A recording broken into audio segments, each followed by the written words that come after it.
You're watching Forsaken Joe. Don't forget to like and subscribe. Enjoy the story. Let's begin. I got home from a 14-hour shift at the car rental depot, still wearing my lanyard, dragging myself through the door. I picked up garlic fries and sweet iced tea for her favorites. The smell alone was enough to make me forget the grind of the day. But then I heard her. She was on speakerphone in the living room, laughing with someone, but not like she ever laughed with me. This was different. Her tone was light, flippant, sharp. She was making jokes, mocking me, saying she didn't owe me anything, describing our relationship like some obligation. Yeah, he's like my backup plan, you know? Just there, in the background, she said, her voice dripping with contempt. I froze in the hallway, my stomach tightening as I listened to her tear me down, reducing me to some background character in her life. I wanted to storm in there, to confront her, but something held me back. I stayed quiet, motionless, trying to make sense of it. I'd heard bits of her frustration in the past, but this was something else. She didn't care about me. She didn't care about what I'd just done to get home, to make her happy. For the first time in a long while, I felt like I didn't matter. I dropped my keys on the kitchen counter, letting them clink loudly against the granite. It was deliberate. I wanted her to know I was home. Sure enough, a second later, I heard her voice from the living room, all sweetness, like she was flipping a switch. "Hey babe, you bring food?" she called out, the kind of cheer that had never really matched her tone earlier. I didn't respond right away. Instead, I opened the bag of garlic fries, the smell heavy in the air. It was a little game I played. Let her settle into whatever act she was rehearsing before I spoke. "Yeah, got you fries and iced tea," I said, flat, calm. I didn't smile. She came into the kitchen, leaning against the doorway with that same practiced grin on her face. "You're the best." I was starving. Her eyes didn't quite match the words. Her smile was forced, like she was trying to play a part, but she wasn't convincing. Still, I didn't acknowledge it, didn't give her the satisfaction of seeing me get rattled. "I know you like them extra garlicky," I said, handing her the fries. I didn't feel any pride in the gesture anymore, just exhaustion. She took the bag, but her attention was already drifting. "I'm so glad you're home," she said, almost too quickly. And I could tell she wasn't listening. I just nodded, gave a small grunt of acknowledgement, then turned back to the counter.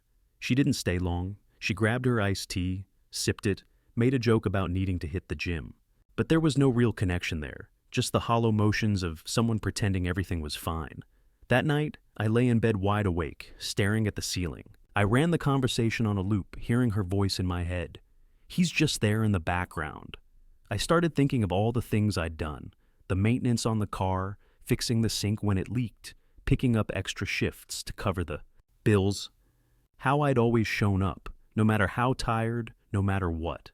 I thought about how many times I'd done those things without a second thought, without expecting anything in return. But somewhere along the way, I'd become invisible to her. She'd stopped seeing me as a person, stopped seeing the effort I put in. She'd reduced me to a background noise, just a fixture in her life she could take or leave. And in that moment, I realized I don't think she ever really saw me at all. The days that followed were a blur of routine, only now it felt different. Her behavior shifted, a change so subtle at first that I might have missed it if I wasn't paying attention. She started staying out late more often, calling it catch-up time with the girls. I didn't ask questions, just let her do it. Didn't offer any response when she tossed her bag by the door and said she'd be back late. Then came the little digs. The things she thought were harmless, jokes wrapped in sugar. "Wow, you really cleaned up in here. You sure you're not hiding something?" she said one night, standing in the doorway while I put away the dishes. I didn't laugh. I just glanced over at her, not bothering to hide the tiredness in my eyes. She forced a smile. "Come on, I'm just messing with you. You're not used to things being clean around here, huh?" I didn't respond, just finished the task and moved on. I was done with taking the bait. Let her keep talking. Let her keep testing the waters. I wasn't going to react, not this time. A few days later, she tried a different approach.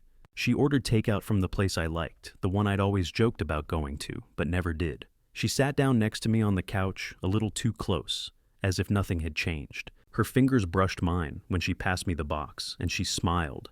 But it wasn't the smile I remembered. It felt like she was trying too hard, like she was testing something. I didn't respond the way I used to. I didn't lean in. I didn't play along with the act. Instead, I picked at my food, keeping my eyes on the TV, letting the silence hang there. Her charm became more forced, and I could see the shift. The lightness in her voice started to fade when she wasn't looking directly at me. The jokes became sharper, but I wasn't the one laughing anymore. And the more I stopped reacting, the more obvious it became. There was something else going on. When she wasn't aware of my attention, she let her contempt slip through.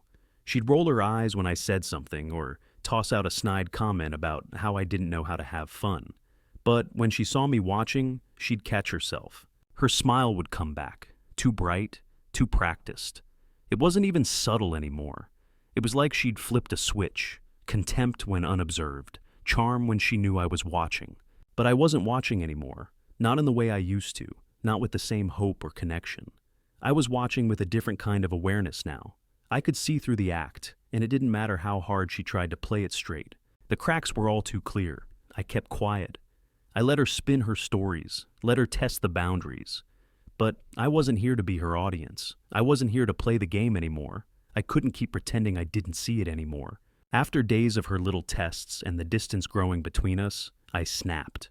One night, she was sitting on the couch, flipping through her phone, laughing at something. I had been quiet long enough, and the tension was eating at me. "Is there someone else?" I asked, flat and calm. Her eyes flickered to me, then back to her screen. "What?" "No," she said too quickly. I studied her face. Her voice didn't match the expression. The way her eyes darted away from mine. The quick smile that didn't reach her eyes. I'd seen her lie before, but this time, it was different. She was already thinking of her exit strategy, already distancing herself before I even had the chance to react. "You're acting like you're on stage and I'm not the audience you want," I told her, letting the words sink in. No anger, just a quiet truth. She scoffed, brushing it off like it was nothing. "Oh, please. You're being dramatic. I didn't push it. I didn't need to." Her energy was already telling me everything. She wasn't even pretending anymore. I had stopped being the center of her attention a long time ago, but she still wanted the perks, the comfort, the familiarity. I leaned back in my chair and watched her for a second, taking it all in. "I'm not your backup plan anymore," I said, my voice low. She rolled her eyes like she was annoyed with me for even bringing it up. "You always make everything so heavy." I didn't argue. I knew what I needed to do. The conversation was over. There was no point in dragging it out. I started preparing in silence. I didn't need to make a scene or force anything. I didn't need to prove anything to her. I just had to take the next step, and that meant getting myself out of this, out of whatever this was, the constant pretending, the feeling of being invisible. The answer was clear, and now all I had to do was act on it. I didn't waste time.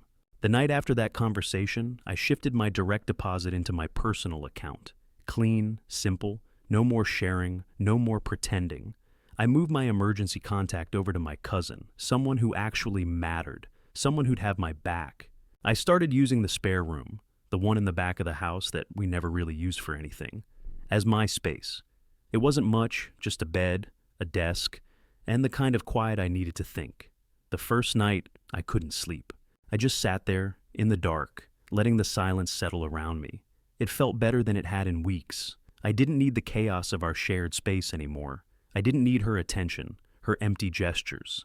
She noticed the shift, of course. She tried to re-engage, doing what she did best: flirtation, sarcasm, performative sadness.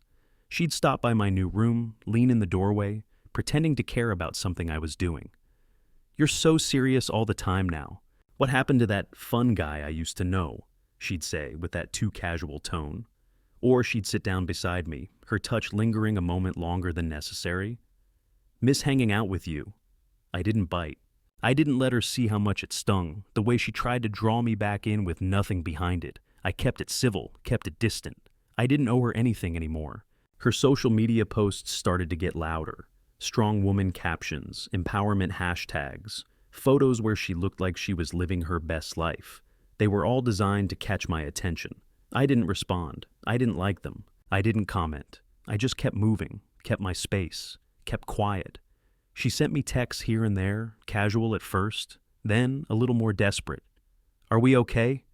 You've been distant lately. What's going on?" But I didn't answer them right away. I didn't need to answer them at all. My silence wasn't punishment. It wasn't about hurting her back. It was about recalibrating, about separating myself from the mess we'd become. I had stopped looking for her validation, stopped trying to prove anything to her. I didn't need to explain myself, not anymore. She could keep posting her pictures, her quotes, her staged happiness. It didn't matter to me. What mattered was what I was building, piece by piece, away from her. One morning, I sat at the kitchen table with a notepad in front of me. I'd been thinking about it for days, weighing my options, figuring out what was left. When I felt like I had everything lined up, I wrote down 2 paths. Work on this together, with counseling or separate. No drama. I drew a line between them, sharp and clear. I slid the paper across the table to her when she walked in. She glanced at it, her eyes scanning over the words, then flicked her gaze back to me with a scoff. "What is this?" she asked, rolling her eyes. "It's simple," I said, voice steady. 2 choices. We either figure this out with some real effort, counseling, work together, or we separate, and there's no drama. Clean, straightforward. She laughed, loud and dismissive. "This is ridiculous. You're acting like a robot or something." I didn't flinch. I wasn't here to argue. I had no interest in defending myself. "It's not ridiculous," I said, cool. "This is the way forward. No games, no back and forth. It's either we fix this, or we don't." She folded her arms, leaning back against the counter, a sarcastic smile on her face. "And if I don't choose?" "Then the decision's made for you," I replied. "I'm not waiting around anymore. I've made my move. You have 72 hours to choose." She looked at me like I was the one who was being unreasonable. 72 hours? For what?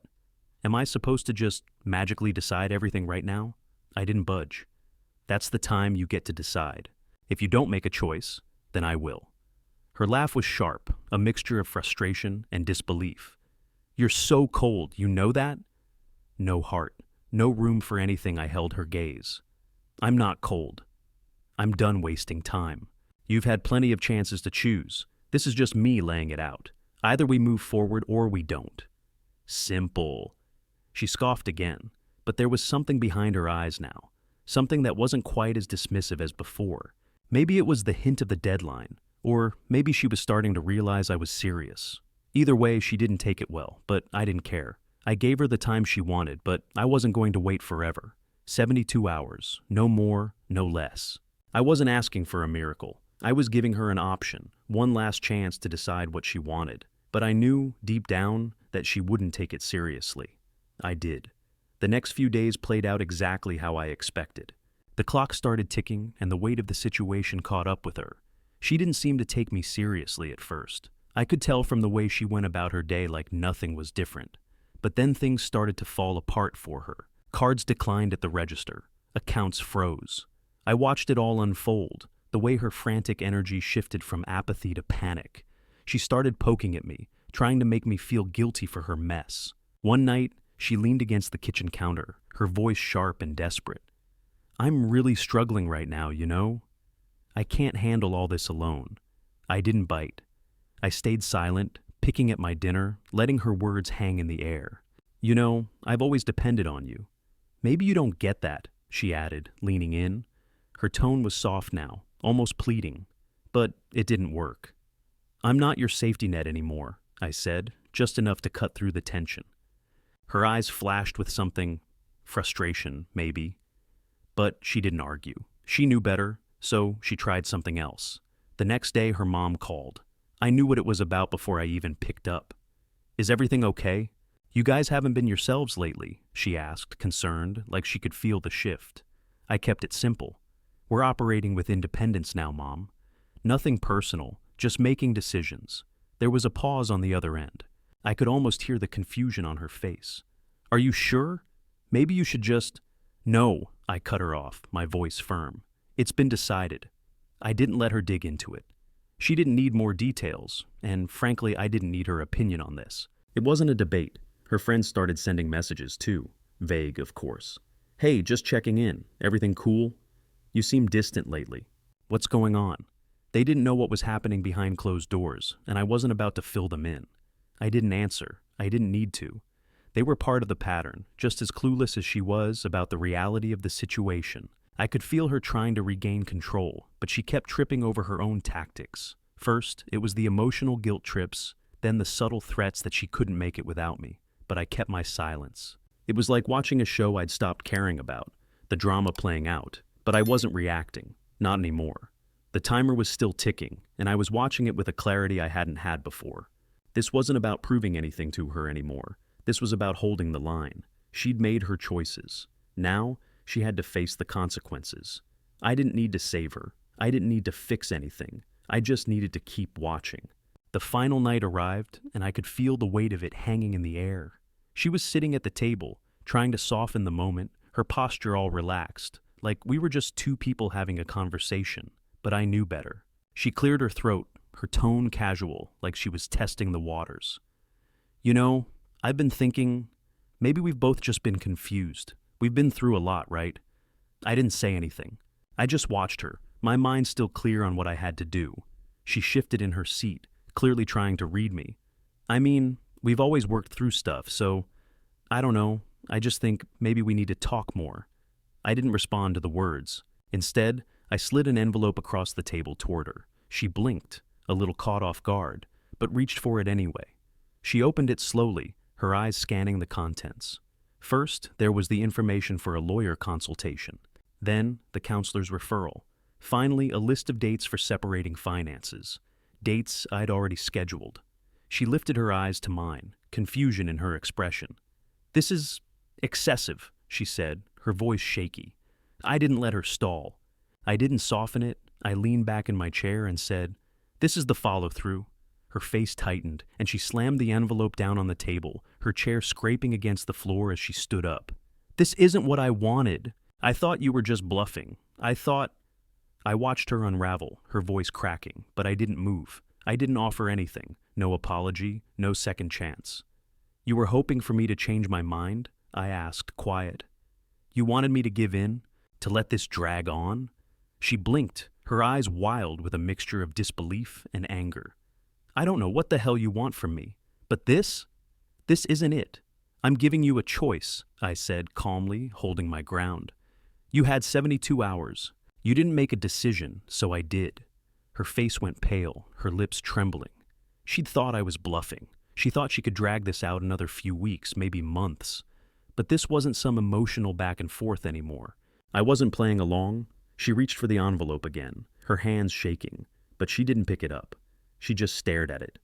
She didn't choose. I did. I moved into a weekly rental unit off Route 17, just a few miles away. It wasn't much, sparse, but clean. The AC hummed in the background, and the silence in the place felt like a relief. No drama, no performance. It was just space. The room wasn't big, but it was mine. I kept it simple. A bed, a small desk, a chair.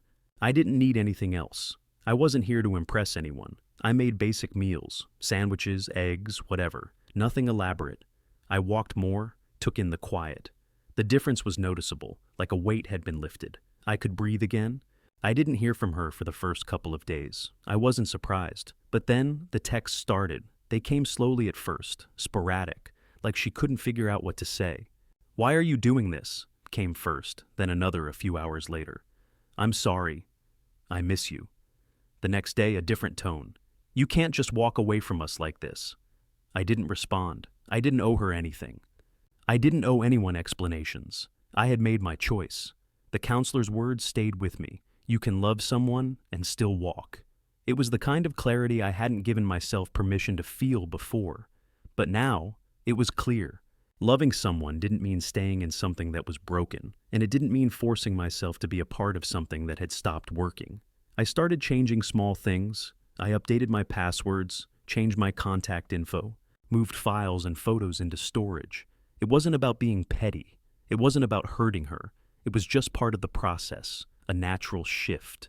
Her text continued, growing more frantic. "What happened to us? We can fix this." And then another, "Please, I can't do this alone." But I stayed silent. Every time, I let the silence stretch longer. It wasn't a punishment. It wasn't cruelty. It was just what I needed, what I deserved. It added up, one message at a time, one change at a time. I was cutting the ties, one little piece at a time. Each one felt like a small step toward what I'd been trying to find for months. Peace. It came through at 11:42 p.m. One last message from her. I miss us. I stared at it for a long time, my finger hovering over the screen. I could have replied. I could have told her the truth. I could have told her it wasn't about missing us. It was about the space I'd taken to find myself again. But I didn't. I let the silence do the talking. No reply. I spent the rest of the night reading, alone in the quiet of my little rental unit. The stillness felt good. Peaceful. I didn't need nostalgia, didn't need to dive back into something that had already broken down. I was exactly where I needed to be. No explanations, no apologies. The next week, I signed the house sale papers. The one we'd bought together, the one that had turned into a performance stage for us both. I didn't linger over the papers or second-guess myself. The deal was done. It felt like a clean break. It felt final. People adjusted. Her friends went quiet. They'd tried to reach out a few times, but the tone had changed. No more vague messages, just empty words. My coworkers noticed too. They saw something different in me. A steadiness maybe, something less tangled. They didn't ask questions, but I caught a few glances. I didn't give them more than what they needed, just a quiet nod or a quick smile. I kept my head down. I kept my word, and I kept my dignity intact. I didn't need to burn bridges. That wasn't the goal. I just needed to walk away clean. I didn't owe anyone the performance of keeping up appearances, not anymore. Respect wasn't something I asked for. It was a standard I held myself to, and if others couldn't meet it, then that was on them. The house had felt like a stage, a place for both of us to act out what we thought we were supposed to be. This place, it felt like mine. There were no scripts here, no roles to play, just me figuring out what came next.